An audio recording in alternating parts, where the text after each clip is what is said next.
मैं doctor Gulab Chand Meena, associate professor राजनीति विज्ञान, SRP government PG college Bandikui. आज हम बात करेंगे, पिछले दिनों हम बात कर रहे थे राम मनोहर लोहिया के समाजवादी दृष्टिकोण जीवन परिचय हमने देखा था। आज हम बात करेंगे डॉक्टर राम मनोहर लोहिया का सामाजिक चिंतन किस तरह का था, क्या उन्होंने किस तरह का सामाजिक चिंतन के बारे में विचार प्रकट किए।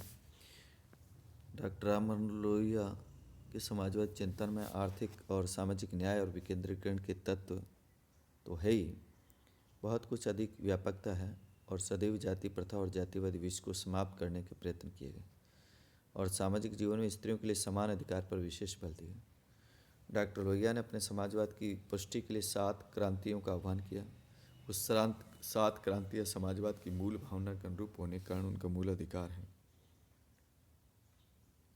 स्त्री पुरुष की समानता के लिए क्रांति, रंग भेद अथवा प्रजाति भेद पर आधारित राजकीय, आर्थिक और बौद्धिक असमानता के विरुद्ध क्रांति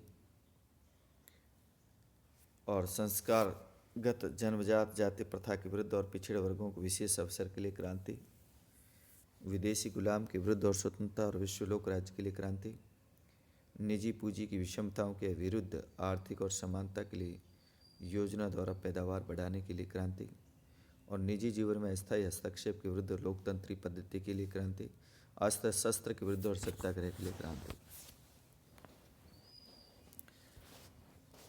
लोहिया गांधीवादी विचार और दर्शन के गहरे रूप में प्रभावित थे और गांधी जी जिस बात से वो सर्वाधिक प्रभावित थे वो सत्याग्रह और सविनय अवज्ञा की पद्धति थी। गांधी के सत्य के सबसे बड़े आग्रही लोहिया ही थे। अनेक बार बिल्कुल अकेला रहकर समस्त स्वार्थ के लिए विद्रोही की धुंध भी बजाई। लोहिया अपने प्रखर व्यक्तित्व और चिंतन से गांधी के सत्याग्रह को न केवल सही अर्थ में ग्रहण किया वरन उनके नए संदर्भ में प्रयुक्त करने की क्षमता और प्रतिभा का भी परिचय दिया। लोहिया का लोकतांत्रिक प्रक्रिया में विश्वास था, लेकिन वो इस बात से परिचित थे कि मतदान की प्रक्रिया पर्याप्त जटिल और अधिक व्यय वाली प्रतीक्षा साध्य होती है।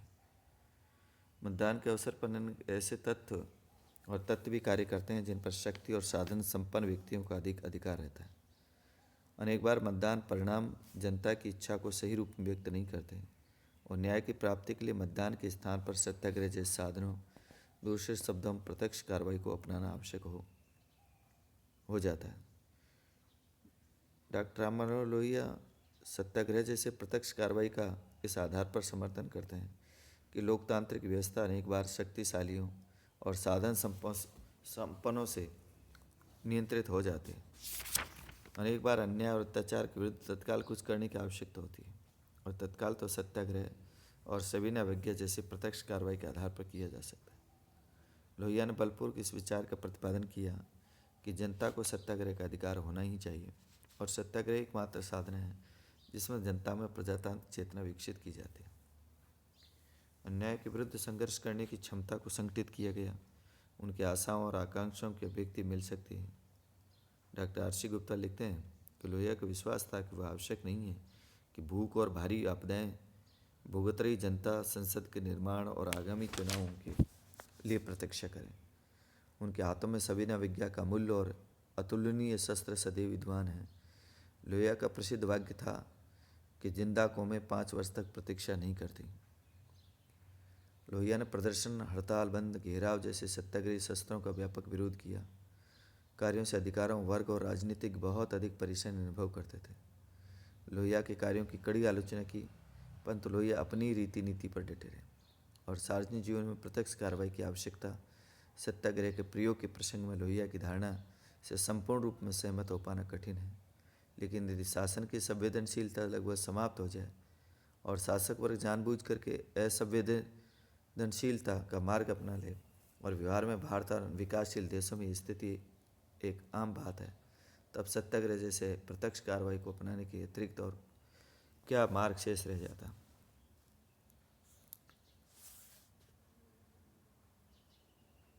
डॉक्टर लोहिया ने केवल राजनीतिक परतंत्रता वरन मानसिक दासता की प्रत्येक स्थिति के विरोधी थी और अंग्रेजी भाषा का सरकारी कामकाज की भाषा के रूप में अस्तित्व तो उसके लिए मानसिक दासता का प्रतीक था।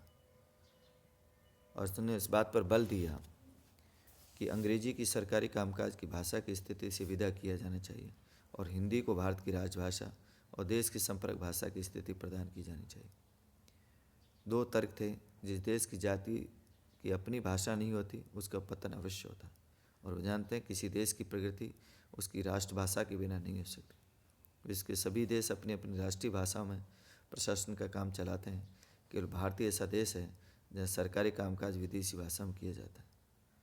द्वितीय इस बात पर बल दिया कि लोक भाषा के बिना लोक राज्य या लोकतंत्र का संचालन कैसे संभव है। वो कहते हैं कि अंग्रेजी भारत की केवल 1% जनता मानती है और नौकरशाही इसका प्रयोग निजी स्वार्थ के लिए करते हैं। कहना है कि शासन जनता की भाषा में चलाया जाए। यदि देश का शासन देसी भाषाओं के माध्यम से नहीं चलाया गया तो देश में एकता की बजाय बिखराव आएगा और लोकतंत्र समाप्त हो जाएगा। भाषा के प्रश्न पर राम मनोहर लोहिया बहुत ही यथार्थवादी थे। प्रथम, वो अंतर्राष्ट्रीय क्षेत्र में अंग्रेजी के विरुद्ध नहीं थे, वे इसको भारत से ही नहीं निकालना चाहते थे। वो केवल ये जानते थे कि अंग्रेजी सरकारी कामकाज की भाषा नहीं रहे, स्कूलों कॉलेजों में उसे अनिवार्य विषय के रूप में नहीं पढ़ाया जाए। वो अंग्रेजी की उपयोगिता भली भांति समझते थे और चाहते थे कि एक ऐच्छिक विषय के रूप में उनकी पढ़ाई जारी रखी जाए। सदैव इस बात पर बल दिया कि हिंदी को राजभाषा के अपनाए जाने के साथ साथ भारत की प्रादेशिक भाषाओं गुजराती, मराठी, तमिल, तेलुगु, कन्नड़, मलयालम, उड़िया आदि को भी सम्मानित स्थिति प्रदान की जानी चाहिए। हिंदी भाषी लोगों को परामर्श दिया कि उन्हें क्षेत्रीय भाषाओं के साथ किसी भी विवाद में नहीं पड़ना चाहिए। उनके शब्दों में हिंदी और हिंदुस्तानी का झगड़ा केवल एक से है, वह झगड़ा अंग्रेजी से। कठिन हिंदी के स्थान पर सरल हिंदी का समर्थन किया, क्योंकि यदि हिंदी को कठिन बनाकर प्रस्तुत किया गया तो सारे देश की संपर्क भाषा के रूप में विकसित नहीं हो सकती। लोहिया का विचार है कि हिंदी को तत्काल ही राजभाषा घोषित कर दिया जाना चाहिए और समृद्धि वह बाद में प्राप्त कर लेगी। अब देखेंगे डॉक्टर लोहिया का सामाजिक चिंतन। डॉक्टर राम मनोहर लोहिया जाति प्रथा का प्रबल विरोध करने वाले विचारक थे और लोहिया का मानना था कि जाति प्रथा भारतीय जीवन का एक मूल तत्व है और भारतीय जीवन में जाति प्रथा की जड़ें बहुत गहरी है। और यदि हम भारत के सार्वजनिक जीवन पर विचार करना चाहते हैं तो हमें जाति के तत्व पर विचार करना होगा। और जाति की शुरुआत कैसे हुई, इस पर बहस की कोई जरूरत नहीं है। उन्होंने कहा कि डिबेट कोई आवश्यकता नहीं, क्योंकि इस प्रसंग में 50 विचार हैं और किसी भी विचार को पक्का वैज्ञानिक विचार कह पाना बहुत कठिन है। जाति और वर्ग का उतार चढ़ाव होता रहता है। हिंदुस्तान में उन्होंने अंतिम रूप लिया और अंतिम देश और अन्य देशों में यहाँ की तरह नहीं हुआ। लोहिया ने विभिन्न स्तरों पर जाति प्रथा घोर विरोध किया। इस संबंध में उनके विचार अनूठे हैं, उन मौलिकता के अंश भी हैं और इस बात पर बल दिया कि हजारों वर्षों से चली आने वाली जातियों को जो लोग 2-4 वर्षों में अपनी जाति नीति से समाप्त करना चाहते हैं उन्हें समझ लेना चाहिए कि ऐसा कर पाना संभव नहीं और ये कार्य एक लंबी प्रक्रिया के आधार पर संभव है।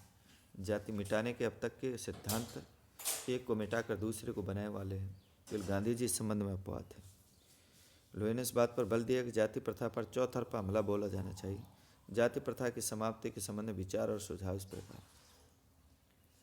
पहला, जाति प्रथा पर हजारों वर्षों से लगातार हमले होते रहे लेकिन कामयाबी नहीं मिली और कारण है कि अब तक जाति प्रथा पर केवल डेढ़मुखी हमले हुए और एक धार्मिक और एक आधा सामाजिक हमला संपूर्ण हो। इसके लिए जरूरी है कि अब रोटी के साथ साथ बेटी वाले मोर्चे पर हमला हो, चाहे वो मौखिक ही सही, लेकिन ऐसा हमला बोला जाना चाहिए। दूसरी बात थी कि धार्मिक और सामाजिक हमले के साथ साथ तीसरा हमला राजकीय वयस्क मताधिकार, पिछड़ी तथा दलित जातियों के विकास हेतु विशेष अवसरों की व्यवस्था की जानी चाहिए।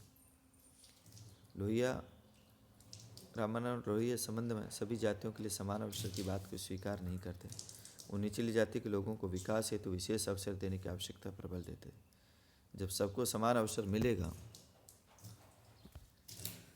अवसर मिलेगा तो उदार शिक्षा की 5 वर्ष पूर्व पुरानी परंपरा की जातियों ही सिर पर सवार हुई छोटी जातियाँ जिसमें किसी के पास खास प्रतिभा होगी इस परंपरा को तोड़ सकेगा। ऐसे व्यक्तियों की संख्या बहुत थोड़ी होगी। कई हजार वर्षों चले आ रहे जातिगत श्रम विभाजन के कारण योग्यता, गुण, संस्कार का टूट जैसे विभाग बने हैं और समान अवसर नहीं वरन विशेष अवसर भी इन दीवारों को तोड़ सकते हैं। समाज की निचली जातियों में 5 वर्गों को शामिल करते हैं: शूद्र, हरिजन, मुसलमान और आदिवासी। जाति प्रथा पर चौथा हमला आर्थिक मोर्चे पर होना चाहिए। मजदूरों की मजदूरी बढ़ाई जाए, अलाभ कर जीतों से लगान खत्म किया जाए और जमीन पर जोतने वालों को अधिकार हो। इस प्रकार चौतरफा हमला होने पर जाति प्रथा समाप्त होने की आशा की जा सकती है। चौथी जो बात थी, लोहिया कहते थे कि ऊंची जाति के युवजन को अब अपनी पूरी ताकत से जाति प्रथा के विरुद्ध उठना चाहिए। स्वार्थ पर हमला समझने के बजाय जनता को नवजीवन देने की क्षमता के रूप में देखा जाना चाहिए। लोहिया के शब्दों में ऊंची जाति के युवजन को छोटी जातियों के लिए खास बन जाने का निश्चय करना चाहिए, ताकि एक बार तो जनता अपनी पूरी तेजस्विता के साथ पल्लवित पुष्पित हो। पांचवा था, इसके साथ ही नीची जातियों, औरतों, शूद्र, हरिजन, मुसलमान, आदिवासी के युवजन के कंधों पर भारी बोझ आ जाता है और इनका सर्वोपरि ध्येय नहीं होना चाहिए कि ऊंची जातियों को की सभी परंपराओं, शिष्टाचारों का स्वांग नहीं रचना है, शारीरिक श्रम से कतराना नहीं है, केवल अपने ही स्वार्थ को नहीं देखना है, तीखी जलन में नहीं पड़ना है, ये समझ कर कि कोई पवित्र कार्य कर सकें, उन्हें राष्ट्र के नेतृत्व का भार वहन करना। लोहिया ने इस बात पर बल दिया कि निचली जातियों के जातीय संगठनों द्वारा राजनीतिक भूमिका को अपनाया जाना चाहिए और निचली जाति के व्यक्ति कुछ मिलाकर समाज में बड़ी संख्या में राजनीति में सक्रिय होने से बहुजन हितकारी व्यवस्था की स्थापना होने की मदद मिलेगी। लोहिया की स्त्री संबंधी धारणा, स्त्री मुक्ति का भी दृष्टिकोण प्रस्तुत किया और लोहिया स्त्री मुक्ति के प्रबल समर्थक थे और लोहिया की मान्यता थी कि विश्व में 2 वस्तुएं प्राप्त करने योग्य होती है, ईश्वर और स्त्री। और लोहिया की इस पंक्ति से नारी जाति के प्रति उनका श्रद्धा भाव व्यक्त होता है। लोहिया के संबंध में कुछ व्यक्तियों का विचार है कि विवाह न करने का उनके जीवन में अपूर्णता रह गई है, किंतु लोहिया का मत है कि शादी और बच्चे सार्वजनिक कार्यकर्ताओं को भ्रष्ट कर सकते हैं और उनसे बात स्त्री कार्यकर्ताओं, पुरुष कार्यकर्ताओं दोनों के संबंधों का ही महिला वर्ग के प्रति अपमानजनक नहीं समझा जा सकता। लोहिया दहेज प्रथा के विरुद्ध थे। उनका स्पष्ट मत था कि दहेज लेने वाले व्यक्तियों को सामाजिक जीवन में हेय समझा जाना चाहिए और सार्वजनिक क्षेत्र में कार्य करने वाली महिलाओं पर सामान्यतः चरित्र संबंधी आरोप लगाया जाता है। लोहिया कहना है कि इस प्रकार के आरोप लगाना हमारी ऊंचेपन और हमारी अपराधी मानसिकता का प्रतीक है। आज के हिंदुस्तान में किसी औरत की निंदा तो करनी नहीं चाहिए, केवल जहाँ तक विचार का संबंध है उनमें तो मैं समझता हूँ कि बहुत संभल कर उनके बारे में कुछ बोलना चाहिए। भारतीय नारी द्रौपदी जैसी हो, जिसने कि कभी भी किसी पुरुष से दिमाग की हार नहीं मानी और नारी को गठरी के समान नहीं बनाना है, परंतु नारी इतनी शक्तिशाली होनी चाहिए कि वक्त पर पुरुष को गठरी बनाकर अपने हाथ ले चले। डॉक्टर राम मनोहर लोहिया इतिहास, दर्शन शास्त्र, समाजशास्त्र, राजनीति विज्ञान के अत्यंत उच्च कोटि के विद्वान थे और जीवन का शायद भी कोई ऐसा पहलू हो जिसे राम मनोहर लोहिया ने अपनी मौलिक प्रतिभा से स्पर्श नहीं किया हो। और मानव जीवन के प्रत्येक क्षेत्र के संबंध में उनका अपना एक विशेष दृष्टिकोण और विचार है। वो एक महान स्वतंत्रता सेनानी थे जिन्होंने स्वतंत्रता से पूर्व ब्रिटिश साम्राज्यवाद के विरुद्ध कड़ा संघर्ष किया। डॉक्टर राम मनोहर लोहिया का व्यक्तित्व अनुपम है। त्याग और जीवन के प्रति उल्लास और बुद्धि और भावना, कठोरता और कोमलता का एक मनोहरी सामंजस्य स्थापित हुआ और भारतीय संस्कृति से न केवल उन्हें अगाध प्रेम है वरन देश की आत्मा को उनकी जैसी गहराई के साथ समझने वाले लोग भी इस देश में बहुत कम हुए हैं। उनकी आस्था है कि पश्चिम विज्ञान और भारतीय आध्यात्मिकता का वास्तविक और सच्चा मिलन तभी संभव हो सकता है जब दोनों को इस प्रकार संशोधित किए जाएं कि वे दूसरे के पूरक बने। उन्होंने समन्वय और समत्व के सिद्धांत का जीवन के प्रत्येक क्षेत्र में समाविष्ट किया। लोहिया का विश्वास है कि सत्यम, सेवम, सुंदरम के प्राचीन आदर्श और आधुनिक विश्व के समाजवाद, स्वातंत्र और हिंसा के त्रिसूत्री आदर्श को इस रूप में रखना होगा कि एक दूसरे के स्थान सरलतापूर्वक ग्रहण कर लें। स्वतंत्रता के पश्चात उन्होंने गांधी जी द्वारा दर्शाए गए मार्ग पर चलकर समाजवाद को लाने के लिए सतत प्रयास किया।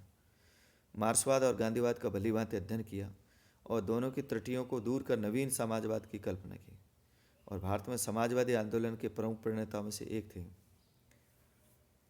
वर्षों में उन्होंने समाजवादी दल की स्थापना की और भारतीय समाजवादियों को मार्गदर्शक थे। लोहिया भारत के किसानों मजदूरों के अधिकारों के संरक्षक थे। समस्त दलित वर्ग, स्त्री, शूद्र, हरिजन, मुसलमान और आदिवासी के उद्धार के लिए निरंतर संघर्ष किया। और ये संघर्ष दलीय राजनीति या चुनावी राजनीति का अंग नहीं था, वरन ये तो मन की पूरी सच्चाई के साथ किए गए संघर्ष है। उन्होंने यथार्थवाद दृष्टिकोण का परिचय दिया। और विश्वनाथ प्रसाद वर्मा लिखते हैं कि लोहिया की विशेषता इस बात में थी कि उन्होंने समाजवादी चिंतन की समस्याओं को एशियाई दृष्टिकोण से देखने का प्रयत्न किया। वो कोई पंथवादी नहीं थे। कर्म और चिंतन के द्वारा मनुष्य के व्यक्तित्व के विकास की समस्याओं को सदैव ध्यान में रखा। वो चाहते थे कि मनुष्य के संपूर्ण जीवन स्वभाव की अभिव्यक्ति हो। वो इस पक्ष में नहीं थे कि व्यक्तित्व के किसी एक विशिष्ट पहलू की एकांगी और सीमित वृद्धि हो। उनके देवासन पर प्रोफेसर NG रंगा ने उनके विद्रोहियों को सरताज कहा और अटल बिहारी वाजपेयी ने भी उन्हें मौलिक विचारक, क्रांतिकारी, सच्चे समाजवाद का प्रेरक स्तंभ कहा।